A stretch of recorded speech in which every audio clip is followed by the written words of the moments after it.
memberikan ASI eksklusif untuk anak-anaknya, ya, untuk anak-anak tercinta, yaitu memang ASI murni ya. Karena di sini Selamat menyaksikan dan dukung terus channel Kang Kumis. Semoga bermanfaat. Assalamualaikum warahmatullahi wabarakatuh. Kembali lagi bersama saya Kang Kumis. Pada kesempatan kali ini Kang Kumis kembali bersama sahabat semua, dan kita masih bicara seputar seksualitas di tengah kehidupan rumah tangga, yaitu bagaimana sih mengatur jarak kehamilan, ya, agar setelah kita berumah tangga ini tetap bisa melaksanakan hubungan intim dan jarak kehamilan ini bisa diatur. Nah, ini kita akan bahas sama-sama. Di sini ada 8 hal penting yang harus dilakukan untuk mengatur jarak kehamilan. Nah, namun sebelum lanjut ke topik, ada salahnya silahkan sahabat semua subscribe, like, dan komen di channel Kang Kumis agar sahabat semua tidak ketinggalan informasi dan juga kabar terbaru tentunya di channel Kang Kumis. Yang pertama, ya, ini secara tradisional, ini adalah menghindari masa ovulasi atau masa subur.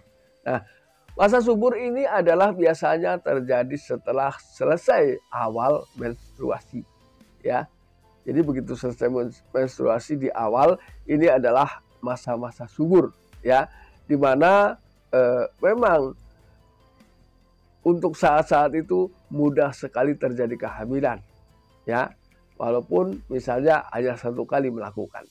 Nah, ini hindari masa-masa itu, ya. Kemudian yang kedua, sebaiknya seorang ibu tetap memberikan ASI eksklusif untuk anak-anaknya, ya, untuk anak-anak tercinta, yaitu memang ASI murni ya. Karena di sini hal itu memang dapat melepas adanya prolaktin dalam tubuh. Nah, secara otomatis ini akan menghambat produksi oksitosin pada tubuh wanita. Nah, otomatis hal ini juga dapat mengurangi rasa keinginan untuk melakukan hubungan seksual dengan pasangan. Ini hal kedua yang bisa kita lakukan, yaitu dengan memberikan ASI eksklusif untuk anaknya ya, tentunya. Ini dapat melepas prolaktin secara bebas, ya, artinya melalui ASI. Lalu kemudian menghambat adanya hormon atau oksitosin dalam tubuh seseorang yang selalu memberikan ASI eksklusif. Ini yang kedua yang bisa dilakukan untuk wanitanya ya. Ini. Lalu yang ketiga adalah menggunakan alat kontrasepsi. Ini alat kontrasepsi ini tentunya adalah banyak jenis ya, yang memang disiapkan ya oleh yang memang dianjurkan ya, yaitu misalnya, mohon maaf, kondom misalnya. Ini juga bisa, ini biasanya digunakan untuk prianya ya. Lalu ada juga yang memang wanita bisa menggunakan itu, ada ya.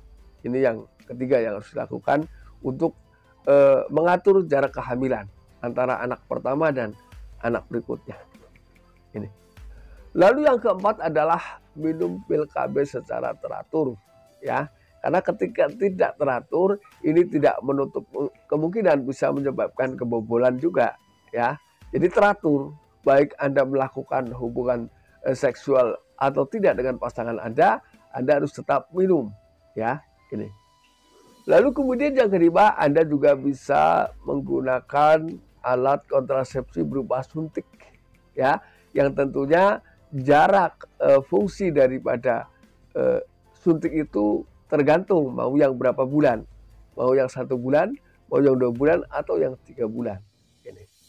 Ini namanya adalah KB suntik berkala, ya. Lalu kemudian yang keenam adalah kontrasepsi darurat.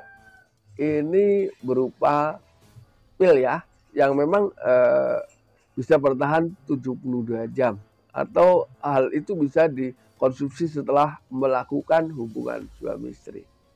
Ini punya daya tahan selama 72 jam. Jadi sebelum jam itu habis, Anda masih bisa minum. Ya, berbeda dengan pil KB yang lain yang biasanya dikonsumsi sebelum kita melakukan hubungan suami istri. Lalu kemudian yang ketujuh, bisa menggunakan IUD atau alat kontrasepsi yang dipasang di dalam rahim wanita. Ini. Lalu yang terakhir adalah bisa menggunakan KB berupa steril. Ya, ini biasanya tidak sedikit juga yang dipasang di prianya, ya. Jadi ini juga ada yang seperti itu, ya.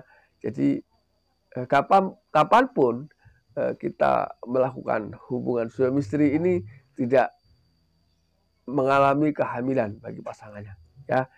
Namun tentunya kita tidak dipaksakan harus menggunakan sesuatu hal, ya, sesuatu produk yang memang kita tidak suka. Artinya di sini dengan banyaknya variasi untuk mengatur jarak kehamilan, Anda tentunya sebagai istri yang bijak, suami yang bijak, Anda bisa pilih, ya, mana yang Anda suka.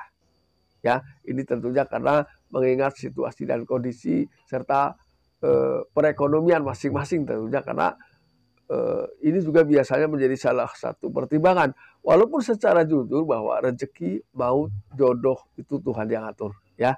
Jadi kita tetap standar ke situ, ya. Nah sahabat, mudah-mudahan apa yang Kang Kumis sampaikan bisa bermanfaat buat sahabat semua. Dan akhir kata, salam harmonis bersama Kang Kumis. Wabillahi taufiq wal hidayah. Wassalamualaikum warahmatullahi wabarakatuh.